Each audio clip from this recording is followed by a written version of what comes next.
Welcome back, and now it's time for our main interview, and in it we will be talking about the promotion of the route of the Holy Family to Egypt for touristic as well as pilgrimage purposes, and it's one of the most sacred and important routes in the country. Also, there are so many ancient monasteries, ancient churches in many of the places where the Holy Family stayed during their flight to Egypt, which is estimated approximately 3.5 years more or less, according to our church's tradition. And we will be talking about that and more with Dr. Rami, and actually he's an Egyptologist, he's a tour guide, he specializes in Coptic studies, and he speaks more than 7 languages. Welcome with us, and good afternoon, Doctor. It's a pleasure to be with you. Thank you very much, Doctor. Now, the first thing I'd like to discuss with you is the latest announcement that Pope Francis has accepted our church's tradition of the route of the Holy Family in Egypt as a pilgrimage route. Now, your comment on that? Out of love he made that. Out of love, because we say always that the Catholic Church is the Catholic of love. The Church of Love. They are loving us and they are accepting our tradition, in spite of that there are some differences between both traditions in Coptic Church and Catholic Church. For instance, some details are different in different areas, but he accepts that out of love, and this is wonderful. This is a great declaration, and it will help us a lot for promoting our tourism, and he's helping us with our tourism with this step. And we thank him for that. We thank our Ministry of Tourism also for that step, and we thank all the efforts done for promoting religious tourism in Egypt this way, because religious tourism is everywhere in the world. It's very well demanded, and it's really, really magnificent. Even though that not all the people are interested in this kind of religious tourism, for instance, as you know, but so a lot of big segment of Christians all over the world are interested in. And if we take statistics, I prepared for you some statistics you'd like to know. Yes, Christians are approximately 33% of the world. So 33%, let's say approximately a third of the world are Christians. Third of the world are Christians, and Muslims are about 21 to 25, in some statistics 25. So fourth of the world are Muslims, third of the world are Christians. All the other religion represent approximately 42%, including Hindus, Buddhists, non-religious and other sects. All together represent approximately 42%. If we take the numbers, not in percentages, so we have 2.1 billion Christians in the world, 2.1 billion Christians in the world. Muslims are about 1.1, Hindus are about 0.9, Chinese are about 0.4, Buddhists are about 0.4 as well. Other religions and denominations are approximately 0.3. So altogether form the whole population of the world. So we are speaking about a very big segment. Now we are trying to head, for instance, for the Chinese segment, but also the Christian segment is a very big segment as well. We have approximately 33% of the population of the world are Christians. So we are addressing them. Among the Christians themselves, they are divided. For instance, these 33% are representing the Christians of the world. Approximately 50% of them are Catholics. Half of them approximately. In some statistics, 51 approximately, 51%. But Orthodox are approximately between 12 and 14%. The rest is for the other denominations in Christianity. So we are speaking about also a very big segment. But let's not forget that evangelists are approximately 33% as well of the Christians. So this is a big segment as well. Yes. But they are not completely interested in the tour of the Holy Family. Following the birth of Jesus Christ, which is described in some of the verses by Matthew, St. Matthew, then we have more than several records about the birth of Jesus and his flight into Egypt, without any details, including that of whether Isaiah or Isaiah and as well Hosea as well. Now, these mentioned Jesus coming to Egypt and Jesus leaving Egypt without any record of what happened in between. Now, do we have any historical records about the stay of the Holy Family in Egypt? Because I understand we do have some. Okay. As you said, without any historical records from archaeological point of view. But for religiously wise, yes, we have writings for sure. We have writings. We have the mimer of written after the vision of Pope Theophilus, which is the Pope who is the Pope number 23. Yes. The Pope approximately 412, 403. Yes. This yeah, that between time, the end of the 4th, the beginning of the 5th exactly, century. yeah. It starts 370 something, 76 approximately, till 403, 412. Many people give it as a date point, 403 approximately for the vision. The vision in which he has seen Saint Mary has told him about the story. This is a record, and this is a very valuable record according to religion. Of So, course. from a religious point of view, this is considered so important. It's not the Bible anyway. It's not mentioned in the Bible. What's mentioned in the Bible, as you said, Rasha, what's mentioned in the Bible is Matthew 2. In Matthew 2, it's mentioned that Jesus came to Egypt. How long did he stay? It's not mentioned precisely. It's mentioned till the death of the king. What's mentioned in the Bible is till the death of the king. How long does it take till the death of the king? For instance, some people say 3 years, 3 years and a half, as you said. Some people say 2.5 years only. Anyway, so different traditions. I think some of the historians calculated it by the Babylonian stars, where they found some charts of the old astronomers in Persia, and accordingly they worked it out, and also with the census of the cattle and the people. And that's how it was established. But for the cattle, is for that instance, true? if you take it for the cattle, because it's also so different points of view. If you take it from the point of view of the cattle, there are other opinions. For instance, the Christian people, no, it's not even the birth of Jesus, 25th of December or 7th of January or the 1st of January. This is also discutable because there are so many opinions concerning it. For instance, the cattle were taking care of their cattle in the night. How can they take care of their cattle in the night in winter time? So some historians, for instance, some archaeologists say it was not in winter time. So there are different opinions, but let's stick to the tradition of the church. The tradition of the church says the 25th of December. This is the Catholic Church normally, and mostly the Coptic Church give it the date of the 7th of January. Nowadays it should be 8th of January because of the date of change of time.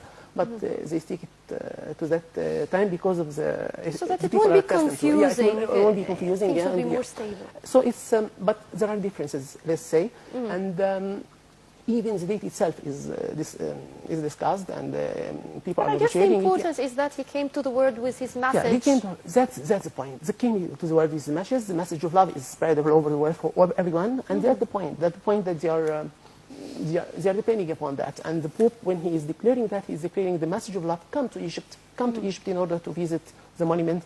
And in spite of some differences in traditions between the Coptic Church and for sure completely different with the Evangelical Church. The Evangelical Church is depending precisely upon the Bible.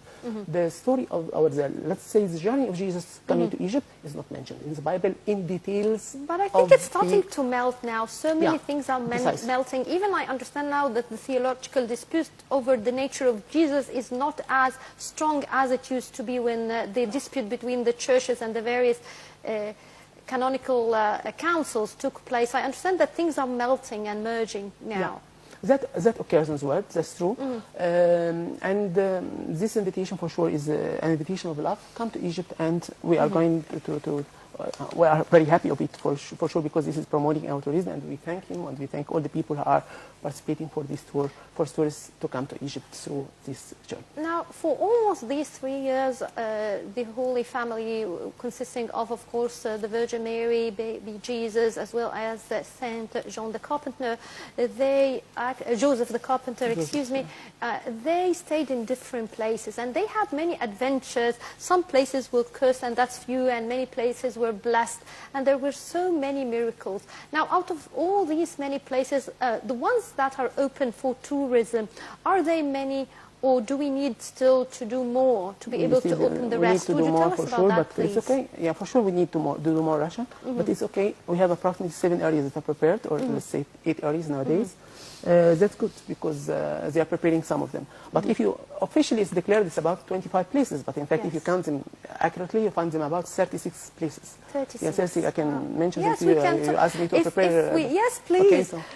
And if you, as we're passing through, if you'd give us a glimpse of some of the miracles which were committed, because that's our own tradition, which is not elsewhere other than in Egypt. Okay, so the tracks and the miracles. Okay, so concerning the way that they passed, Yes. First, they started from Rafah, then they continued to Arish, then Sheikh Zweid, then Farma. This is all in Sinai area. Farma is called Beit Amun, or the House of Amun in ancient Egyptian language, Per Emen. Per Emen, Farma. Some phonetical changes throughout the centuries. Then they continued to Kantara, then Ismailia, or near Ismailia, then Wadi Tumaylat, then Abu Sir, the area near Abu Sir, then they continue to Kassasin, قنطير, صف الحنة، تل بسطة، مسترد، بلبيس، سمنود، سخا، دسوق، خطبة، وادي نطرون, Kanater. Then they continued in the second step. This is the first step of the journey. In the second step of the journey, they continued to Un, then Matariya, then Zuela, then Babylon, then Azabawiya, the church of Azabawiya in Klobek, then Maadi. This is the second track of the tour, or the second stage of the tour. Then the third one is Memphis, Bahnasa, Samalot, Gabal Tir, Ashmunin, Beirut, Manir, Qusayya, Der Muharraq, Gabal Dronka. Then they came back on the way back, approximately the same way, but some changes. They passed by Qusayya, Maadi, Babylon, Mustarab, Babilibis, Kantara, Gaza, till Palestine or Israel. Yes. Now, the miracle starts where? Is it in Matariya or before that even? Okay. Concerning the miracles, according to the tradition of the church, once again, according to the tradition, it's never mentioned in the Bible, but according to the tradition of the church, there are so many miracles. It's a journey of miracles, a great bless of miracles. Everywhere in Egypt, they're having miracles, and the miracles are magnificent. For instance, Jesus had 3 cases or 3 times he raised dead in the Bible. 3 miracles in which Jesus raised it. We have the 4th one here. So they have added one as well here in the tradition. Also, for instance, Jesus had made a lot of, for instance, if you sort out the different miracles of the Bible, you'll find approximately 5 or 6 kinds of miracles. For instance, healing diseases, raising the dead, prophesying, giving the word of future, different kinds of miracles. But here we have 18 types of miracles. 18 types of miracles. That's much more than the Bible. And in such but as I told you, once again, this is the tradition of the church, so not every Christian in the world believes in that. But it's interesting to know about. It's very interesting, and I'll tell you about them now. Yes. Russia, for instance, Jesus has the child Jesus, approximately 3 years old, or maybe less, has raised a child from death in Balbis, in the city of Balbis. Jesus has raised a child from death. According to the tradition of the church, Jesus has made so many miracles in which he has healed diseases. For instance, the woman of Klom in Tal Basta was healed from her illness because of Jesus. The child Jesus has healed him. And later on, this Klom who was healed has warned Jesus when Jesus was subject to the persecution later on, because he was persecuted by the Roman soldiers who were trying to kill him. So he has warned the family that the Roman soldiers are coming out of his, because he was thanking them for what Jesus has done for him. The child Jesus, Russia has healed so many diseased people in the mountain of Qisqam, which is the area of Deir Muqattam nowadays. The third kind of miracles is changing the water into wine. Changing the water into wine is mentioned in the Bible, but not this one. The one mentioned in the Bible is when Jesus was in the a wedding? Yeah, in a wedding, precisely. Yes. In a wedding of Capernaum, in Capernaum, or Capernaum, he was asked to do the miracle by his mother. According to the evangelical point of view, Jesus didn't accept immediately, because he said to his mother, don't involve me in that. In some interpretations, don't involve me in that, because my time is not yet coming. Jesus didn't want to make a miracle when he was a child, because his mission was to start as of 30 years old. His mission lasted for 3 years, from 30 to 33. So no miracles for Jesus in the Bible before the age of 30. But except of this one of changing water into wine. And here we have another one here in Egypt. Yeah, here we have another one here in Jabal Qisqam. In Jabal Qisqam, the water has changed into wine, the area of Deir al-Muqattam. And also we have water, another type of miracle. Water, bitter water, changed into sweet water. And this happened in the well of Muharraq in Jabal Qisqam, on the mountain of Qisqam, in the area of دير محرق. Also the water has changed into oil. This happened in the well of Samanud, for instance, and this is all considered a great blessing. Blessing for these areas are very blessed for from a Catholic and Orthodox point of view. I Jesus saved also, lives. yeah. Jesus saved lives in Russia. He made that when he has prevented the falling of a big rock that was coming out of the mountain was called later on Jabal el-Kaf, because according to the tradition, with this child Jesus, 3 years old, his fan has prevented the mountain or the rock from falling down. Yeah. And accordingly, the mountain was called later on after this miracle Jabal el-Kaf, and it's in the area of Jabal al-Tir. So this is another miracle in which Jesus has saved lives. Tenth type of miracles, we have a tree bowing to Jesus. According to the tradition, a tree has bowed to Jesus, and this was in Ashmonin. And according to the tradition, this tree was inhabited by devils, and when Jesus passed by, she knelt in front of Jesus, and accordingly she became later on a miraculous tree that out of which many miracles have happened. Also, according to the traditions of the church, a tree that Jesus passed by and that Jesus used has continued to be fruitful till year 1850 AD. So for a very long period of time it continued to, because Jesus has touched it and has dealt with. At the same time, also we have some trees that are curing disease. For instance, trees of Bilbis, Samanud, Matariya, Ashmonin. We have trees that bleed. Trees that bleed, for instance, in Balbis, in Sakha, in Mariyutiya. Those are trees that are bleeding, and out of the blood that's coming out, miracles were done. Yes. 11th type of miracles is the creation of a window. Creation of a window. By the order of Jesus, this happened to the house that was built by Saint Joseph in Jabal Qasqan.